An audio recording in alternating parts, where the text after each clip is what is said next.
everything always begins with a lump of clay and me sitting by myself. That's my complete alpha moment of that's what it's about for me.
The exhibition is full of vessels,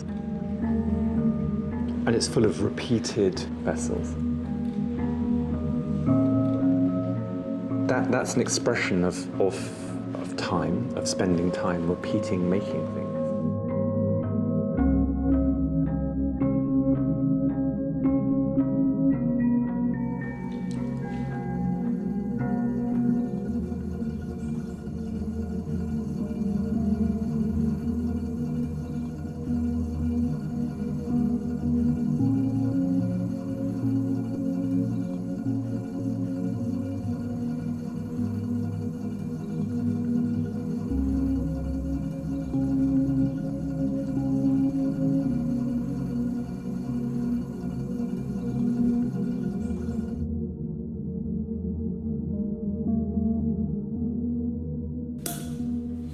By repeating them, it's not industrial at all. Actually, hasn't got that kind of severity about it. But what it has got is the sense of spending time. One person spending time.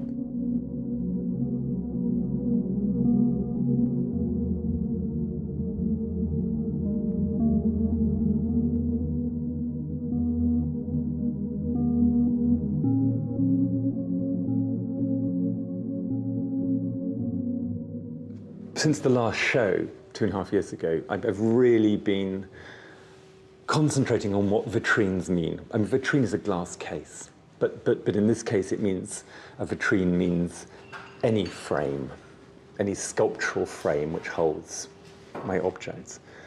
And so there are all kinds of different interpretations of vitrines within the show.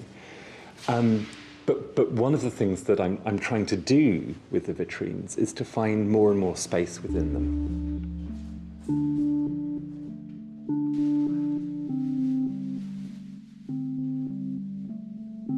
Hello? I'm sorry I didn't get round to yesterday. I was in the... Just I'm leaving from Monday morning. If that's convenient with you, it's convenient with me. Okay? Yeah. Fantastic. Thank you, Ian. Bye-bye.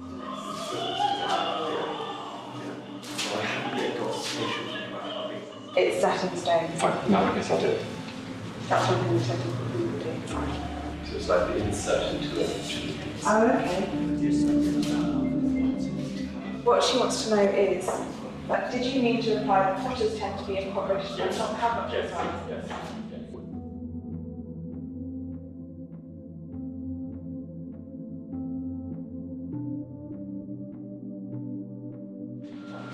It has to be those proportions. The balance between sort of family life and time by myself in the studio and writing and the sort of the press stuff and the talking stuff it's always difficult to kind of to think of it as to achieve balance, but the reality is that there is a complete imperative for me, a complete straightforward thing which says go to the studio and make things, and that I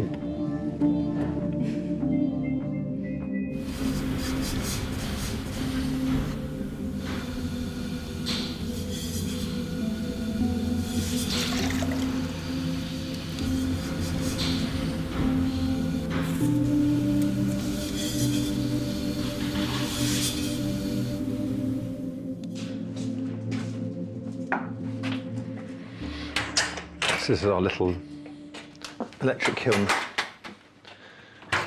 Kind of fantastically and bizarrely, there seems to be a yellow one. That's a test.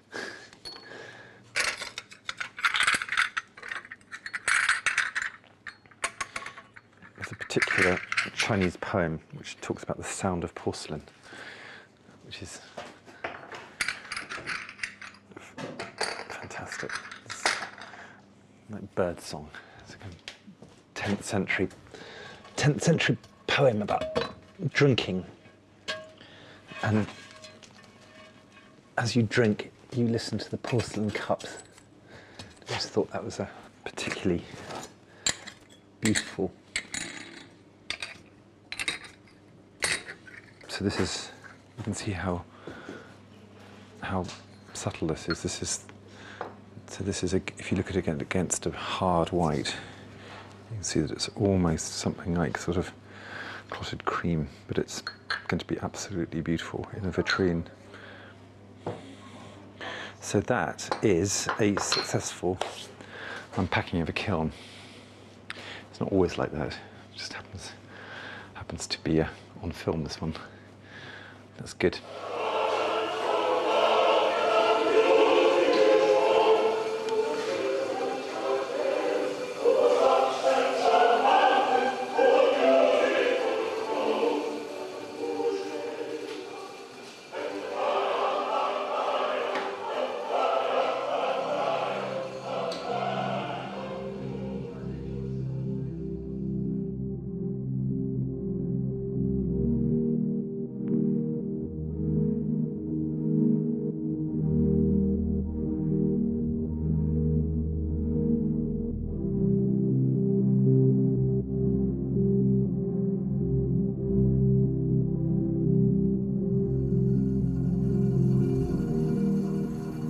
It's wonderful to work to music.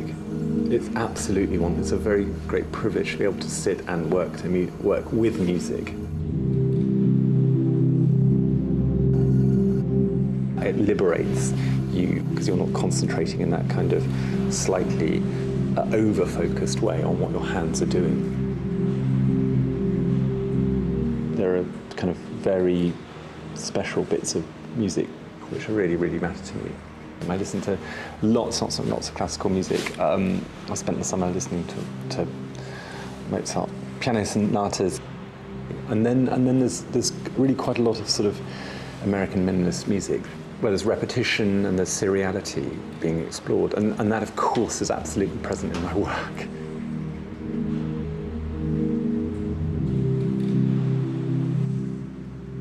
So I was working last night making this.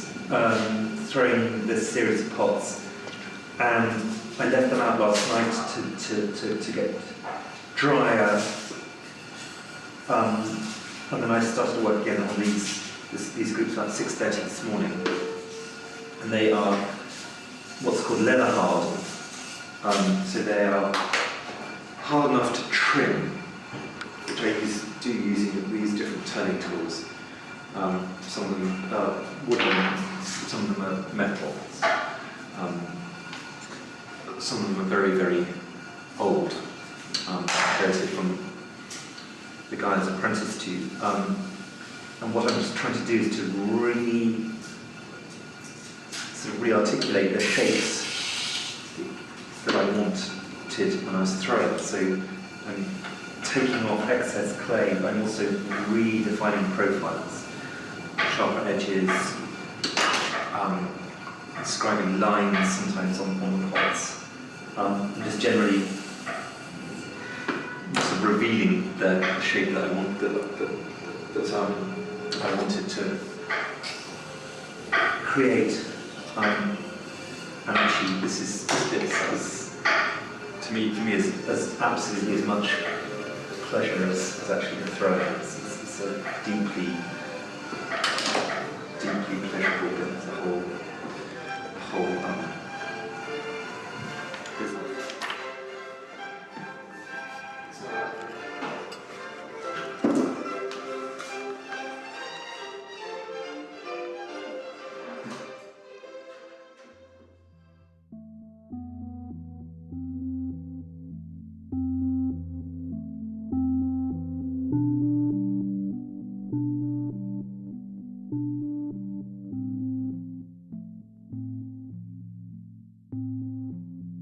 when I was working on this V&A project, I had this way of working where I'd go and look at something that I really cared about and look at it for a long time until it was burned in my retina.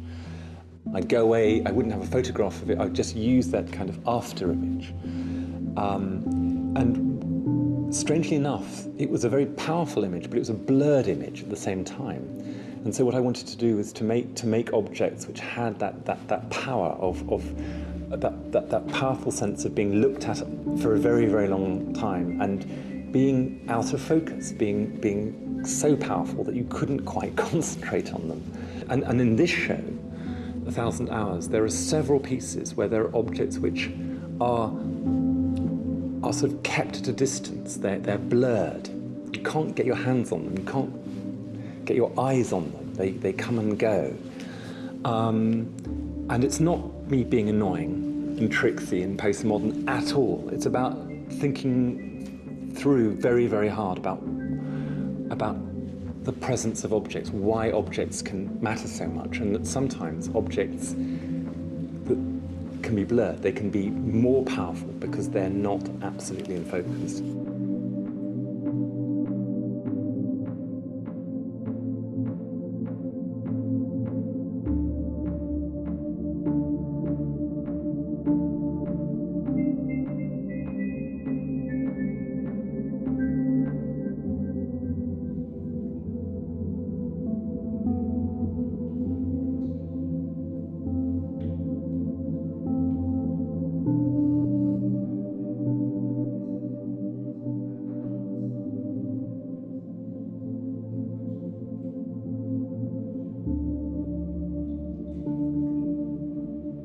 It's very intuitive, and so I kind of place it very quickly,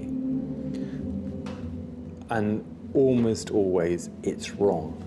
Almost always it's almost right, but almost right is almost, the difference in almost right and right is enormous. So you then have to sort of spend time coming back, looking, and sometimes you just have to walk away and say, do you know what? It doesn't work. The scale of it, the mood of it, the atmosphere is just not there.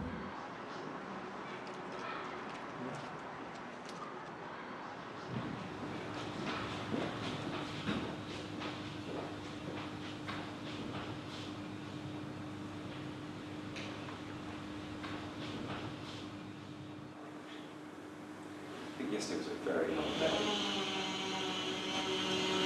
Sort of What time did you finish? about 10.